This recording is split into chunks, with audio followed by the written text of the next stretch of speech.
John Carlson, and I teach at City College of San Francisco. Worked in the past as a cinematographer.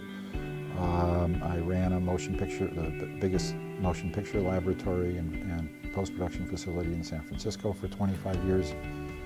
I have a master's in film from San Francisco State, and I have taught a number of classes, mostly cinematography and lighting related or experimental film.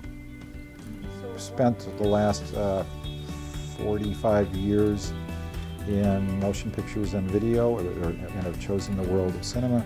Started with just watching movies when I was very young. I also became fascinated with the history of film in San Francisco. I almost said production, but actually San Francisco was first, before it was really involved in production, it was the distribution center for the West Coast.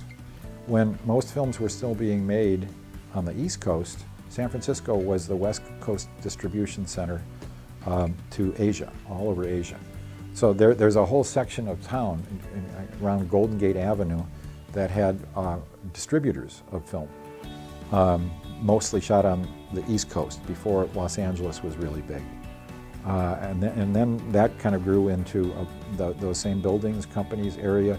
It became kind of the hub of motion picture processing and of production. Color correction has been kind of well, it's been how I've made a living for a lot of my life. Originally doing film-to-film color correction, which is called timing, and then film-to-video color correction, which is usually called coloring, and digital-to-digital color correction, which is often called grading.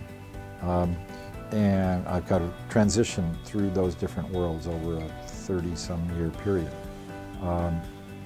One of my great loves was doing color correction for films that were in big trouble, films that had faded, films that had been underwater or in high humidity or high heat and were highly shrunk or stuck together and needed to be restored, and the color was way off for whatever reason, and then try to bring that back to something close to normal. And that was part of my involvement in the world of restoration, which I really love, because I believe firmly in film and video restoration, that we're losing way too much. We've lost way too much of cinema. And why did you go into teaching? Initially, the reason I went into teaching is a teacher of mine asked me to.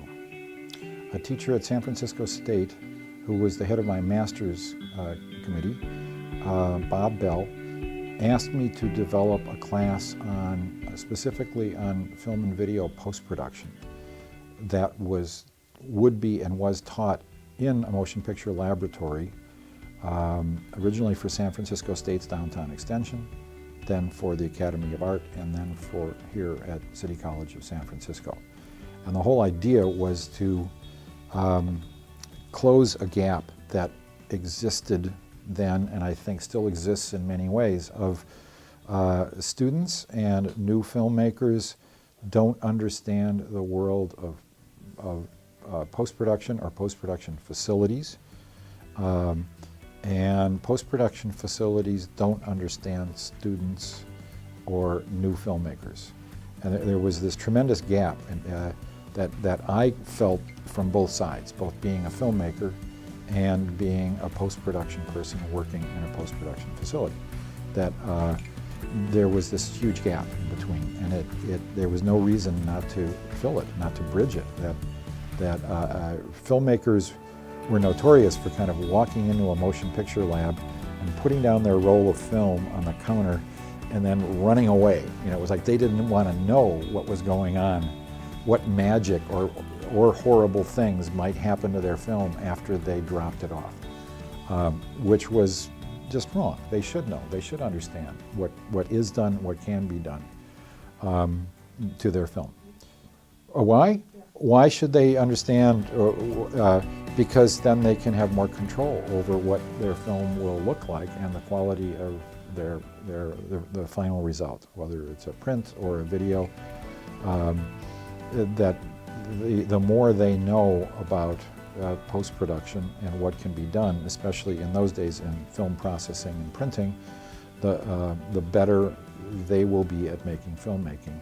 And on the other side, if the laboratory or any post-production facilities understands the needs of students and young filmmakers, they can provide a better service to them.